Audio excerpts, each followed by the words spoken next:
Hi ನಮಸ್ಕಾರ ಎಲ್ರಿಗೂ. ಇವತ್ತು ಸ್ವಲ್ಪ ಅಂತೇಳಿದರೆ ಈಗ ಸ್ಕಿನ್ ಬಗ್ಗೆ ಅಂತಲ್ಲ, ಇದು ಡಾರ್ಕ್ ಸರ್ಕಲ್ ಉಂಟಲ್ಲ ಅದ್ರ ಬಗ್ಗೆ ಹೋಮ್ ರೆಮಿಡಿ ಏನು ಮಾಡ್ಕೊಳ್ಬೋದು ಅಂತ, ಹಾಗೆಯೇ ಸ್ವಲ್ಪ ಕೂದಲ ಬಗ್ಗೆ ಅಂದರೆ ನೀರುಳ್ಳಿದು ರಸ ಎಲ್ಲ ಹೇಗೆ ಯೂಸ್ ಮಾಡ್ಬೋದು ಅನ್ನೋ ಬಗ್ಗೆ ಸ್ವಲ್ಪ ಹೇಳ್ತೇನೆ. ಅಂದರೆ ಹೇರ್ ಕೇರ್ ಮತ್ತು ಡಾರ್ಕ್ ಸರ್ಕಲ್ ಬಗ್ಗೆ ಸ್ವಲ್ಪ ವಿಡಿಯೋ ನಿಮ್ಮ ಜೊತೆಲಿ ಶೇರ್ ಮಾಡ್ಕೊಳ್ತಾ ಇದ್ದೇನೆ.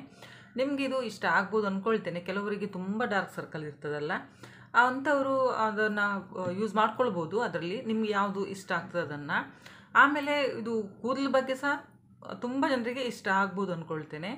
ಅಂದರೆ ಮನೇಲಿರುವಂಥ ವಸ್ತುವನ್ನೇ ಉಪಯೋಗಿಸ್ಕೊಳ್ಬೋದಲ್ವ ಹೇರಿಗೆ ಅಂತ ಹೇಳಿದರೆ ಗ್ರೋತ್ ಆಗಲಿಕ್ಕೆಲ್ಲ. ಹಾಗೆಯೇ ಯಾರಾದರೂ ಹೊಸಬರು ನನ್ನ ಚಾನಲ್ ನೋಡ್ತಾ ಇದ್ದರೆ ಪ್ಲೀಸ್ ಸಬ್ಸ್ಕ್ರೈಬ್ ಮಾಡಿಕೊಂಡು ವಿಡಿಯೋ ನೋಡಿ, ಹಾಗೆಯೇ ಲೈಕ್ ಮಾಡಿ, ಶೇರ್ ಮಾಡಿ ಮತ್ತು ಕಮೆಂಟ್ ಮಾಡೋದನ್ನು ಮರಿಬೇಡಿ. ಕಣ್ಣಿನ ಸುತ್ತ ಆಗುವಂಥ ಕಪ್ಪು ಕಲೆಗೆ ಸುಲಭವಾದಂತಹ ಒಂದು ಮನೆಮದ್ದು ಅಂತ ಹೇಳಿದರೆ ಅಲೋವೆರಾ ಜೆಲ್. ನೀವು ಅಲೋವೆರಾ ಜೆಲ್ಲನ್ನು ಮುಖಕ್ಕೆ ಸಹ ಅಪ್ಲೈ ಮಾಡ್ಕೊಳ್ಬೋದು, ಅಥವಾ ಈ ಕಣ್ಣಿದು ಹೀಗೆ ಸ್ವಲ್ಪ ಅಪ್ಲೈ ಮಾಡ್ಕೊಳ್ಬೋದು ರಾತ್ರಿ ಮಲ್ಕೊಳ್ಳುವಾಗೆಲ್ಲ. ಮತ್ತು ನಮಗೆ ಮುಖಕ್ಕೆ ನಾವು ಅಪ್ಲೈ ಮಾಡೋದ್ರಿಂದ ಈ ಸುಕ್ಕುಗಟ್ಟೋದೆಲ್ಲ ಸ್ವಲ್ಪ ಅದರಿಂದ ಕಮ್ಮಿ ಆಗ್ತದೆ. ಇದು ಮನೆಯಲ್ಲಿ ಬೆಳೆದಿರುವಂಥ ಅದು ಫ್ರೆಶ್ ಆಗಿರುವಂಥ ಅಲೋವೆರಾ ಜೆಲ್ ಸಹ ನೀವು ಯೂಸ್ ಮಾಡ್ಬೋದು. ಯೂಸ್ ಮಾಡ್ಕೊಳ್ಳೋಕ್ಕಿಂತ ಮೊದಲು ಕರೆಕ್ಟಾಗಿ ನೀವು ಅದನ್ನು ಕಟ್ ಮಾಡ್ತೀರಲ್ಲ, ಮಿಡ್ಲಿದು ಮಾತ್ರ ಅದನ್ನು ಯೂಸ್ ಮಾಡಬೇಕಾಗ್ತದೆ. ಕೆಲವೊಬ್ಬರಿಗೆ ಅದರಿಂದ ಸ್ವಲ್ಪ ಅಂದರೆ ಇದು ತುರಿಕೆ ಸ್ಟಾರ್ಟ್ ಆಗ್ತದೆ ಅಂತ ಹೇಳ್ತಾರೆ. ಸ್ವಲ್ಪ ನೀವು ಅಪ್ಲೈ ಮಾಡಿ, ಒಂಚೂರು ಎಲ್ಲಾದರೂ ಒಂದು ಸೈಡಿಗೆ ಸ್ವಲ್ಪ ಅಪ್ಲೈ ಮಾಡಿ ನೋಡಿ. ನಿಮಗೇನಾದರೂ ಸ್ಕಿನ್ ಇದಾಗ್ತದೆ ಅಂತೇಳಿದರೆ ನೀವು ಹಚ್ಚಲಿಕ್ಕೆ ಹೋಗಬೇಡಿ. ಒಬ್ಬರಿಗೇನೂ ಆಗೋದಿಲ್ಲ. ಇಲ್ಲಾಂತೇಳಿ ರೆಡಿಮೇಡ್ ಹಿಮಾಲಯ ಅವ್ರದ್ದು, ಪತಂಜಲಿ ಅವ್ರದ್ದು ತುಂಬ ಕಂಪನಿಯವ್ರದ್ದು ಉಂಟು.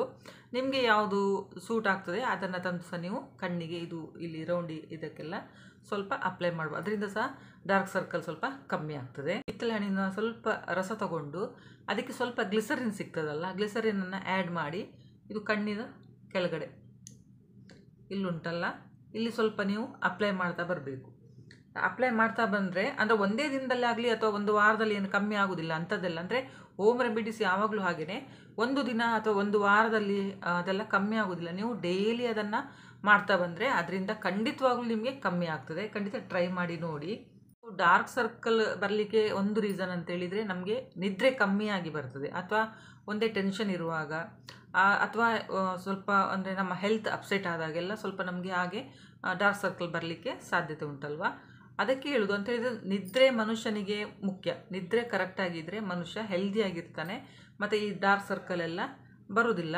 ನೀವು ಆದಷ್ಟು ಸ್ವಲ್ಪ ನಿದ್ರೆ ಕಡೆಗೆ ಸ್ವಲ್ಪ ಜಾಸ್ತಿ ಅಂತೇಳಿದರೆ ಒಂದು ದಿನಕ್ಕೆ ಅಂದರೆ ಒಂದು 8 hours 7 hours ಆ ಥರ ಎಲ್ಲ ನಿದ್ರೆ ಮಾಡಲೇಬೇಕಾಗ್ತದೆ. ಹಾಗೆಯೇ ನಾವು ನಿದ್ರೆ ಮಾಡಿದ ಹಾಗೆ ನಮ್ಮ ಇದು ಡಾರ್ಕ್ ಸರ್ಕಲ್ ಎಲ್ಲ ಕಮ್ಮಿ ಆಗ್ತಾ ಹೋಗ್ತದೆ. ನೆಕ್ಸ್ಟ್ ಬಂದು ಟೊಮೆಟೊಲ್ಲಿ ನೋಡಿ ಸಕ್ಕರೆ ಹಾಕಿ ಸಹ ನಾವು ಬ್ಲೀಚ್ ಥರ ಮಾಡ್ಕೊಳ್ತೇವಲ್ವ. ಆದರೆ ಇದು ಕಣ್ಣಿಗೆ ಇದು ಮಾಡ್ಕೊಳ್ಳುವಾಗ ಸಕ್ಕರೆ ಹಾಕಬಾರ್ದು. ಖಾಲಿ ಟೊಮೆಟೊ ಹಣ್ಣಿನ ಸ್ಲೈಸ್ ಸಹ ನೀವು ಕಣ್ಣ ಮೇಲೆ ಇಟ್ಕೊಳ್ಬೋದು. ಅದರಿಂದ ಸಹ ಈ ಡಾರ್ಕ್ ಸರ್ಕಲ್ ಕಮ್ಮಿ ಆಗ್ತದೆ. ನೀರು ಮತ್ತು ಜ್ಯೂಸು, ನಾವು ಆದಷ್ಟು ನಮ್ಮ ಬಾಡಿಯನ್ನು ನೀರು ಕುಡಿಬೇಕಾಗ್ತದೆ. ಅಂತೇಳಿದರೆ ಒಂದು ದಿನಕ್ಕೆ ಒಂದು 10 ಗ್ಲಾಸ್ ಆದರೂ ನೀರು ಕುಡಿಬೇಕು. ನೀರು ಕುಡಿಲಿಕ್ಕೆ ಆಗೋದಿಲ್ಲ ಇದ್ದರೆ ಜ್ಯೂಸ್ ಆದರೂ ಕುಡಿಬೋದು. ಅಂದರೆ ಇದು ಫ್ರೆಶ್ ಜ್ಯೂಸು, ಕಿತ್ತಳೆ ಹಣ್ಣಿನ ಜ್ಯೂಸು, ನಿಂಬೆಹಣ್ಣಿನ ಜ್ಯೂಸು ಅಥವಾ ಬಾರ್ಲಿ ನೀರು ಆ ಥರದ್ದೆಲ್ಲ ನಾವು ಕುಡಿಬೋದು. ಅದರಿಂದ ಸಹ ಅದು ಕರೆಕ್ಟಾಗಿ ಆಗ್ತದಲ್ವ. ಹಾಗೆ ಆದಾಗ ಸಹ ನಮ್ಮ ಕಣ್ಣಿನ ಡಾರ್ಕ್ ಸರ್ಕಲ್ ಎಲ್ಲ ಸ್ವಲ್ಪ ಕಮ್ಮಿ ಆಗ್ತಾ ಹೋಗ್ತದೆ. ಇದು ಲಾಸ್ಟ್, ಇದು ಬೆಸ್ಟ್ ಅಂತ ಹೇಳ್ತೇನೆ. ಇದು ಬ್ಯೂಟಿ ಪಾರ್ಲರಿಗೆ ಹೋದಾಗ ಸಹ ನಮಗೆ ಬ್ಲೀಚ್ ಅಥವಾ ಫೇಶಿಯಲ್ ಎಲ್ಲ ಮಾಡಿಕೊಂಡಾಗ ಇದು ಕಣ್ಣಿನ ಮೇಲೆ ಇಡ್ತಾರಲ್ಲ ಸೌತೆಕಾಯಿ, ಕುಕ್ಕುಂಬರ್, ಅದನ್ನು ಸಹ ನೀವು ಮನೆಯಲ್ಲಿ ಹೇಗೂ ಕುಕ್ಕುಂಬರ್ ಇದ್ದೇ ಇರ್ತದೆ ಎಲ್ಲರ ಮನೆಯಲ್ಲಿ ಸಹ. ನೀವು ಸಹ ಅದನ್ನು ಕಣ್ಣಿನ ಮೇಲೆ ಸ್ವಲ್ಪ ಇಟ್ಟು ಮಲ್ಕೊಳ್ಬೋದು. ಒಂದು 5-10 ನಿಮಿಷ ತನಕ ಸಹ ಅದನ್ನು ಇಟ್ಟು ನೀವು ಮಲ್ಕೊಳ್ಬೋದು. ಅದರಿಂದ ಸಹ ಇದು ಅಂತೂ 100% ಹೌದು ಕಮ್ಮಿ ಆಗ್ತಾ ಹೋಗ್ತದೆ. ನಾನು ಹೇಳಿದಾಗೆ ಒಂದು ದಿನದಲ್ಲಿ ಅಥವಾ ಒಂದು ವಾರದಲ್ಲಿ ಎಲ್ಲ ಕಮ್ಮಿ ಆಗೋದಿಲ್ಲ. ನೀವು ಅದನ್ನು ಕಂಟಿನ್ಯೂ ಆಗಿ ಒಂದು 15 ದಿನ 20 ದಿನ ಆದರೂ ನೀವು ಮಾಡಬೇಕಾಗ್ತದೆ. ಅದರಿಂದ ಖಂಡಿತ ಕಮ್ಮಿ ಆಗ್ತದೆ. ಇದು ಯಾರಿಗೆಲ್ಲ ಸ್ವಲ್ಪ ಡಾರ್ಕ್ ಸರ್ಕಲ್ ಎಲ್ಲ ಉಂಟಾ ಅವರೆಲ್ಲ ಇದನ್ನೆಲ್ಲ ಅಪ್ಲೈ ಮಾಡ್ಕೊಳ್ಬೋದು. ನೋಡ್ಕೊಳ್ಳಿ ನಿಮ್ಮ ಸ್ಕಿನ್ನಿಗೆ ಯಾವುದು ಆಗ್ತದೆ ಅಂತೇಳಿ. ಖಂಡಿತ ಮಾತ್ರ ಇದು ಕಮ್ಮಿ ಆಗೋದಂತೂ ಹೌದು ಈ ರೆಮಿಡೀಸಲ್ಲೆಲ್ಲ. ಡಾರ್ಕ್ ಸರ್ಕಲ್ ಬಂದರೆ ಮುಖದಲ್ಲಿರುವಂಥ ಒಂದು ನಮ್ಮ ಇದು ಅಂದನೇ ಕೆಟ್ಟು ಹೋಗ್ತದೆ ಅಂತ ಹೇಳ್ಬೋದು. ಈಗ ನಾವು ಎಷ್ಟೇ ಸಹ ಮೇಕಪ್ ಮಾಡ್ಕೊಳ್ಳಿ, ಎಂಥದೇ ಮಾಡಿಕೊಂಡ್ರು ಸಹ ಈ ಕಣ್ಣಿನ ಡಾರ್ಕ್ ಸರ್ಕಲ್ ಇದ್ದರೆ ಅದು ಕಣ್ಣು ಇದು ಡಾರ್ಕ್ ಸರ್ಕಲ್ ಬಂತಂತೇಳಿದರೆ ನಮ್ಮದು ಕಣ್ಣು ಒಳಗಡೆ ಹೋದಾಗೆ ಅನಿಸ್ತದಲ್ಲ. ಹಾಗಾದಾಗ ಅದು ಸ್ವಲ್ಪ ಚೆಂದ ಕಾಣೋದಿಲ್ಲ. ಹಾಗಾಗಿ ನಾನು ಹೇಳೋದು ಈ ರೆಮಿಡೀಸಲ್ಲಿ ನಿಮಗೆ ಯಾವ್ದು ಬೇಕು ಅದನ್ನು ನೀವು ಅಪ್ಲೈ ಮಾಡ್ಕೊಳ್ಬೋದು. ನೆಕ್ಸ್ಟ್ ಬಂದು ಹೇರ್ ಕೇರ್ ಅಂತೇಳಿದರೆ ತಲೆ ಕೂದಲಿಗೆ ನಾವು ಈರುಳ್ಳಿ ರಸನ ಹೇಗೆ ಉಪಯೋಗಿಸ್ಕೊಳ್ಬೋದು ಅಂತೇಳಿ. ನೀವು ಈ ಮನೆಮದ್ದು ಮಾಡಿದರೆ ಗ್ಯಾರಂಟಿ ನಿಮ್ಮ ಕೂದಲು ಸಹ ಗ್ರೋತ್ ಆಗ್ತದೆ. ಅಂದರೆ ಚಿಕ್ಕ ಏಜಿಂದನೇ ಅದನ್ನು ಮಾಡ್ತಾ ಬಂದರೆ ಖಂಡಿತ ಕೂದಲು ಗ್ರೋತ್ ಆಗ್ತದೆ. ಒಂದು ಇಲ್ಲಿಂದ ಸಹ ನಾವು ಅದನ್ನು ಮಾಡ್ತಾ ಬಂದರೆ ಖಂಡಿತವಾಗ್ಲೂ ಕೂದಲು ಗ್ರೋತ್ ಆಗ್ತದೆ. ಖಂಡಿತ ಟ್ರೈ ಮಾಡಿ ನೋಡಿ, ನಾನು ಹೇಳ್ತಾ ಹೋಗ್ತೀನಿ ಯಾವುದಂತೇಳಿ. ಎಲ್ಲರಿಗೂ ಸಹ ಒಂದು ಆಸೆ ಇರ್ತದಲ್ಲ, ಕೂದಲು ತುಂಬ ಚೆಂದ ಇರಬೇಕು, ಉದ್ದ ಇರಬೇಕು, ದಪ್ಪ ಇರಬೇಕು. ಒಬ್ಬರಿಗೆ ಕರ್ಲಿ ಹೇರ್ ಸಹ ಇಷ್ಟ, ಒಬ್ಬರಿಗೆ ಸ್ಟ್ರೇಟ್ ಹೇರ್ ಸಹ ಇಷ್ಟ. ಯಾವುದೇ ಹೇರಿಗೆ ಸಹ ಆದರೂ ಇದು ಸೂಟ್ ಆಗ್ತದೆ. ನೀವು ಖಂಡಿತ ಮಾಡಿ ನೋಡಿ. ಬೆಸ್ಟ್ ಅಂತೇಳಿದ್ರೆ ನೋಡಿ, ಇದು ಕ್ಯಾಸ್ಟ್ರಾಲ್ ಆಯಿಲ್ ಅಂತೇಳಿದರೆ ಬಾಟ್ಲ್ ಸಿಗ್ತದಲ್ಲ, ಕ್ಯಾಸ್ಟ್ರ್ ಆಯಿಲು, ಹರಳೆಣ್ಣೆ ಜೊತೆಯಲ್ಲಿ ನೀವು ಈ ಈರುಳ್ಳಿ ರಸನ ಅಂತೇಳಿ ಹರಳೆಣ್ಣೆ ಒಂದು 2 ಸ್ಪೂನ್ ತೊಗೊಳ್ಳಿ. ನಿಮ್ಮ ತಲೆ ಕೂದಲಿಗೆ ಅನುಗುಣವಾಗಿ ನೀವು ಎಣ್ಣೆ ತೊಗೊಳ್ಳಿ, ಎಷ್ಟು ಬೇಕಂತೇಳಿ. ಒಂದು 2 ಸ್ಪೂನ್ ಅದು ತೊಗೊಂಡ್ರೆ ಅದಕ್ಕೆ ಸ್ವಲ್ಪ ನೀವು ಈರುಳ್ಳಿ ರಸನ ಅಂದರೆ ಮಿಕ್ಸಿ ಜಾರಲ್ಲಿ ಸಹ ಹಾಕಿ ಅಥವಾ ಕಲ್ಲಲ್ಲಿ ಕುಟ್ಟಿ ಸಹ ನೀವು ಅದನ್ನು ಹಿಂಡಿ ರಸ ತೆಗಿಬಹುದು. ಈರುಳ್ಳಿ ಅಂದರೆ ಮಿಕ್ಸಿ ಜಾರಲ್ಲಿ ಹಾಕಿದರೆ ನೀವು ಸೋಸಿ ಅದರ ರಸ ತೊಗೊಳ್ಳಿ. ಅದು ಸಹ ಒಂದು 2 ಸ್ಪೂನಷ್ಟು ಹಾಕಿ ಚೆಂದ ಮಾಡಿ ಮಿಕ್ಸ್ ಮಾಡಿ ತಲೆಗೆ ಹಚ್ಚಿ ಮಸಾಜ್ ಮಾಡಿ 1 ಅವರ್ ಬಿಟ್ಟು ನೀವು ಸ್ನಾನ ಮಾಡಬೇಕು. ಅಂದರೆ ತುಂಬ ಇದು ಕಂಡೀಷ್ನರ್ ಆ ಥರದ್ದೆಲ್ಲ, ಸ್ವಲ್ಪ ಲೈಟಾಗಿರುವಂಥ ಶಾಂಪು, ಡವ್ ಅಂಥದ್ದೆಲ್ಲ, ನಿಮ್ಮ ತಲೆ ಕೂದಲಿಗೆ ಯಾವುದು ಶಾಂಪು ಇದಾಗ್ತದೆ ಅಂತೇಳಿ ಅಂಥ ಶಾಂಪು ಹಾಕಿ ನೀವು ವಾಶ್ ಮಾಡ್ಕೊಳ್ಬೋದು ತಲೆ. ಇದಂದರೆ ನೀವು 2 ದಿನಕ್ಕೊಮ್ಮೆ ಮಾಡ್ತಾ ಬಂದರೆ ಕೂದಲು ಉದುರೋದು ಕಮ್ಮಿ ಆಗ್ತದೆ, ಮತ್ತು ಕೂದಲು ಸ್ವಲ್ಪ ದಪ್ಪ ಆಗಿ ಬೆಳಿಲಿಕ್ಕೆ ಸ್ಟಾರ್ಟ್ ಆಗ್ತದೆ. ಕ್ಯಾಸ್ಟ್ರಾಲ್ ಅಂತೂ ತುಂಬ ಒಳ್ಳೆಯದಲ್ವ, ಅದು ತಂಪು ಸಹ ಆಗ್ತದೆ. ಮತ್ತು ಈರುಳ್ಳಿ ರಸ ನಮ್ಮ ಈ ತಲೆ ಕೂದಲದು ಬುಡ ಸ್ಟ್ರಾಂಗ್ ಆಗ್ತದೆ. ಅದರಿಂದ ಖಂಡಿತ ಇದನ್ನು ಮಾಡಿ ನೋಡಿ.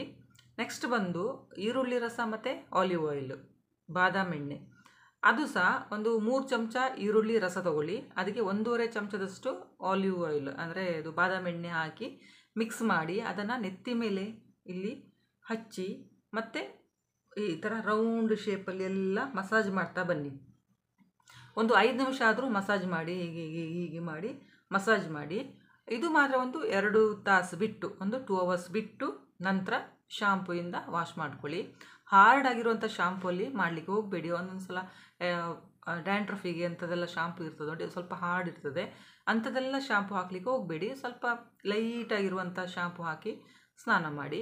ಅಂದರೆ ಬೆಚ್ಚಗೆ ನೀರಲ್ಲಿ, ಬಿಸಿ ನೀರಲ್ಲಿ ಸ್ನಾನ ಮಾಡಲಿಕ್ಕೆ ಹೋಗ್ಬಿಡಿ, ಸ್ವಲ್ಪ ಬೆಚ್ಚಗೆ ನೀರಲ್ಲಿ. ಅಂದರೆ ಒಬ್ಬೊಬ್ಬರಿಗೆ ತಣ್ಣೀರು ಸ್ನಾನ ಆಗೋದಿಲ್ಲಲ್ಲ, ಅವರಂಥವ್ರು ಬೆಚ್ಚಗೆ ನೀರಲ್ಲಿ ಸ್ನಾನ ಮಾಡಿದರೆ ಖಂಡಿತವಾಗ್ಲೂ ಕೂದಲು ಉದುರೋದು ಕಮ್ಮಿ ಆಗ್ತದೆ ಮತ್ತು ಚೆಂದ ಗ್ರೋ ಆಗ್ತದೆ. ಹೇಳಿದರೆ ಇದು ಬಾದಾಮಿ ಎಣ್ಣೆ ಉಂಟು, ಆಲಿವ್ ಆಯಿಲು, ಅದು ತಲೆ ಹೊಟ್ಟನ್ನು ಕಮ್ಮಿ ಮಾಡುವಂಥ ಒಂದು ಇದೆ ಅದರಲ್ಲಿ. ಹಾಗಾಗಿ ನಾನು ಹೇಳೋದು ಸ್ವಲ್ಪ ಕಾಸ್ಟ್ಲಿ ಇರ್ಬೋದು, ಆದರೆ ನಮಗೆ ಅಷ್ಟೇನು ಬೇಕಾಗಿಲ್ಲ, 1.5 ಸ್ಪೂನ್ 2 ಸ್ಪೂನ್ ಸಾಕಾಗ್ತದೆ. ಅದನ್ನು ತಂದು ತಲೆ ಹೊಟ್ಟಲ್ಲಿ ತುಂಬ ಇದ್ದರೆ ಇದನ್ನು ನೀವು ಮಾಡಿ ನೋಡ್ಬೋದು. ಮತ್ತು ಇದು ನಿಮ್ಮ ಕೂದಲನ್ನು ಕಂಡೀಷ್ನರ್ ಆಗಿ ಸಹ ಅದನ್ನು ಕಾಪಾಡ್ತದೆ. ಇನ್ನು ನೆಕ್ಸ್ಟ್ ಬಂದು ಈರುಳ್ಳಿ ರಸ ಮತ್ತು ತೆಂಗಿನೆಣ್ಣೆ. ಇದು ಸಹ ಒಂದು ಸಣ್ಣ ಬೌಲಲ್ಲಿ ನೀವು ಒಂದು 2 ಚಮಚ ಈರುಳ್ಳಿ ರಸ ಮತ್ತು ಒಂದು 2 ಚಮಚ ತೆಂಗಿನೆಣ್ಣೆ ಹಾಕ್ಕೊಳ್ಳಿ. ಅದರ ನಂತರ ಒಂದು 5 ಡ್ರಾಪ್ಸ್ ಇದು ಟ್ರೀ ಆಯಿಲ್ ಸಿಗ್ತದಲ್ಲ, ಮೆಡಿಕಲಲ್ಲೆಲ್ಲ ಸಿಗ್ತದೆ ಅದು, ಅದನ್ನು ಸಹ ಒಂದು 5 ಡ್ರಾಪ್ ಅಷ್ಟು ಮಾತ್ರ ಹಾಕಿದರೆ ಸಾಕಾಗ್ತದೆ. ಅದನ್ನು ಚೆಂದ 3 ಸಹ ಚೆಂದ ಮಾಡಿ ಮಿಕ್ಸ್ ಮಾಡ್ಕೊಳ್ಳಿ. ಮಿಕ್ಸ್ ಮಾಡಿ ಅದು ಸಹ ಫಸ್ಟಿಗೆ ಇಲ್ಲಿ ನೆತ್ತಿ ಮೇಲೆ ಹಾಕ್ಕೊಂಡು ಒಂದು 2 ನಿಮಿಷ ಅದನ್ನು ಮಸಾಜ್ ಮಾಡ್ಕೊಳ್ಳಿ. ಮಸಾಜ್ ಮಾಡಿ ಅದರ ನಂತರ ನೀವು ಅರ್ಧ ಗಂಟೆ ಬಿಟ್ಟು ಶಾಂಪೂ ಹಾಕಿ ಕ್ಲೀನಾಗಿ ವಾಶ್ ಮಾಡ್ಕೊಳ್ಬೋದು. ತೆಂಗಿನೆಣ್ಣೆ ಸಹ ಒಂದು ಬ್ಯಾಕ್ಟೀರಿಯಾ ಅಂಶ ಅದರಲ್ಲಿ ಉಂಟು. ನಮ್ಮ ತಲೆಯಲ್ಲಿ ಏನಾದರೂ ಸ್ವಲ್ಪ ಗಾಯ ಆಗಿಲ್ಲ ಆದರೆ ಆ ತೆಂಗಿನೆಣ್ಣೆಯಿಂದ ಕಮ್ಮಿ ಆಗ್ತದೆ, ಮತ್ತು ತಲೆ ಹೊಟ್ಟು ಸಹ ಕಮ್ಮಿ ಆಗ್ತದೆ. ಆಮೇಲೆ ತಲೆ ಕೂದಲು ಉದುರುದು ಸಹ ಅದರಿಂದ ಕಮ್ಮಿ ಆಗ್ತದೆ. ಖಂಡಿತ ನೀವು ಟ್ರೈ ಮಾಡಿ ನೋಡಿ. ಇದರಿಂದ ನಿಜವಾಗ್ಲೂ ಕೂದಲು ತುಂಬ ಗ್ರೋತ್ ಆಗ್ತದೆ ಮತ್ತು ತಲೆ ಹೊಟ್ಟು ಕಮ್ಮಿ ಆಗ್ತದೆ. ಆಮೇಲೆ ತಲೆ ಕೂದಲು ಬೇಗ ಹಣ್ಣಾಗೋದು ಸಹ ಇದರಿಂದ ಕಮ್ಮಿ ಆಗ್ತದೆ, ಅಂದರೆ ಬಿಳಿ ಆಗ್ತದಲ್ಲ ಕೂದಲು, ಇದರಿಂದ ಕಮ್ಮಿ ಆಗ್ತದೆ. ಆಮೇಲೆ ನಾನು ಹೇಳೋದು ಮಕ್ಕಳಿಗೆ ದಿನಾ ತಲೆಗೆ ಎಣ್ಣೆ ಹಾಕೋದು ಬೆಸ್ಟ್. ಬಿಸಿ ಮಾಡಿ, ಅಂದರೆ ಈ ಶೀತ ಎಲ್ಲ ಇರುವಾಗ ಸ್ವಲ್ಪ ಎಣ್ಣೆ ಬಿಸಿ ಮಾಡಿ ಹಾಕೋದ್ರಿಂದ ಇನ್ನೂ ಒಳ್ಳೆಯದು. ಈ ಪುಟ್ಟ ವಿಡಿಯೋ ನಿಮಗೆ ಹೇಗೆ ಅನ್ನಿಸ್ತಂತೇಳಿ ನನಗೆ ಕಮೆಂಟ್ ಮಾಡಿ ಹೇಳಿ. ಹಾಗೆಯೇ ಲೈಕ್ ಮಾಡಿ, ಶೇರ್ ಮಾಡಿ, ಸಬ್ಸ್ಕ್ರೈಬ್ ಮಾಡೋದನ್ನು ಮರಿಬೇಡಿ. ಖಂಡಿತ ನನಗೆ ಕಮೆಂಟ್ ಮಾಡಿ ಹೇಳಿ ವಿಡಿಯೋ ಹೇಗೆ ಅನ್ನಿಸ್ತಂತೇಳಿ. ಮತ್ತು ನೆಕ್ಸ್ಟ್ ನಿಮಗೆ ಯಾವ ವಿಡಿಯೋ ಬೇಕಂತೇಳಿ ಸಹ ನನಗೆ ಕಮೆಂಟ್ ಮೂಲಕ ತಿಳಿಸಿ. ಹಾಗೆಯೇ ನಿಮಗೆ ಇದು ಈರುಳ್ಳಿದು ಎಣ್ಣೆದೇನಾದರೂ ಇದು ವಿಡಿಯೋ ಬೇಕಂತೇಳಿ ನನಗೆ ಕಮೆಂಟ್ ಮಾಡಿ ಹೇಳಿ. ಖಂಡಿತ ನಾನು ಅದನ್ನು ನಿಮಗೆ ತಿಳಿಸ್ತೇನೆ ಹೇಗೆ ಮಾಡೋದಂತೇಳಿ. ಅಂದರೆ ಒಬ್ಬರಿಗೆ ಈರುಳ್ಳಿ ಎಣ್ಣೆ ಮಾಡಲಿಕ್ಕೆ ಗೊತ್ತಿಲ್ಲ ಅಂತ ಹೇಳ್ತಾರಲ್ಲ, ಅಂಥವ್ರಿಗೆ ಖಂಡಿತ ನಾನು ನಿಮ್ಮ ಜೊತೆಲಿ ಈ ವಿಡಿಯೋ ಶೇರ್ ಮಾಡ್ಕೊಳ್ತೇನೆ, ಯಾರಾದರೂ ಬೇಕಂತ ಹೇಳಿದರೆ. ನೋಡಿದ್ದಕ್ಕೆ ಥ್ಯಾಂಕ್ ಯು.